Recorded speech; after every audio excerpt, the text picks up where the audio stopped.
తెచ్చాడు అని బయటకు వెళ్ళి చెప్పండి. అందరూ వచ్చి సపోర్ట్ చేస్తారు. ఎందుకంటే ఒక మంచి సినిమా థియేటర్లో ఉన్నప్పుడు మనం సపోర్ట్ చేయకపోతే అలాంటి సినిమా మళ్ళీ రాదు.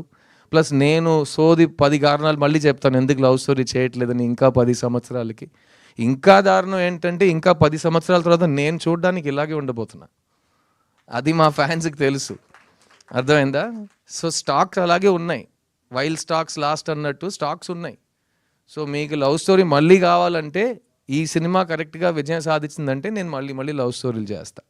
లేకపోతే చాలా పనులు ఉన్నాయి మాకు కూడా. ఎందుకంటే ఏ సినిమా థియేటర్కి వెళ్ళాలి, మంచి యాక్టింగ్ అంటే ఏంటి, ఇవన్నీ మేము ఇప్పుడు ఉన్న ఇన్ఫ్లుయెన్సర్స్ దగ్గర నేర్చుకోకర్లేదు. నేను నా లైఫ్లో హాఫ్ పైన ఇయర్స్ నేను యాక్టర్గా ఉన్నా. అండ్ నేను అప్పుడు చేసిన పనులు కానీ ఇప్పుడు చేస్తున్న సినిమాలు కానీ ఒక్కొక్క సినిమాకి నేను ప్రాణం పోస్తాను. ఎందుకంటే ఆడియన్స్కి ఒక సినిమా 2.5 hours, నాకు సినిమా ప్రతి సంవత్సరం 365 days. ఎందుకంటే నాకు ఇంకేం తెలియదు. సో నేను 365 days ఈ పనిలోనే ఉంటా. అండ్ ఈ మిస్ యూ సినిమా నాకైతే చాలా నచ్చిందండి. అండ్ ఈ రోజుల్లో ప్రతిదానికి ట్రోల్ చేస్తున్నారు.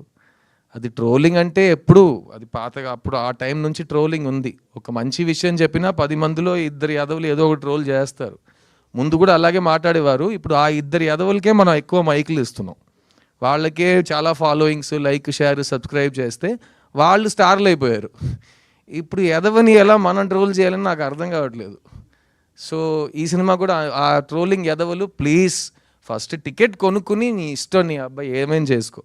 ఈ టికెట్ కూడా కొనుక్కోకుండా ఇంట్లో బ్రషింగ్ కూడా చేయకుండా నువ్వు వచ్చి మొత్తం హేటింగ్ చేస్తున్నావు. సో ఫస్ట్ ఒక మంచి పద్ధతితో టికెట్ కొనుక్కుని సినిమా చూసి నీకు ఏం చెప్పాలో నువ్వు చేసుకో. ఈ జానర్లో నీలాంటి నెగిటివ్ స్ప్రెడ్ చేసే వాళ్ళకి చాలా తక్కువ పని. ఎందుకంటే లవ్ ఉన్నంత వరకు హేట్ సరిపోదు, ఓడిపోతూనే ఉంటుంది. ఈ సినిమాలో లవ్ ఉంది, ఈ సినిమాలో మీ సిద్ధు ఉన్నాడు. కానీ ముఖ్యంగా ఈ సినిమాలో ఒక మంచి కథ. 20 years ముందు మేము ఎలాంటి సినిమాలతో మేము ముందుకు వచ్చామో అప్పుడు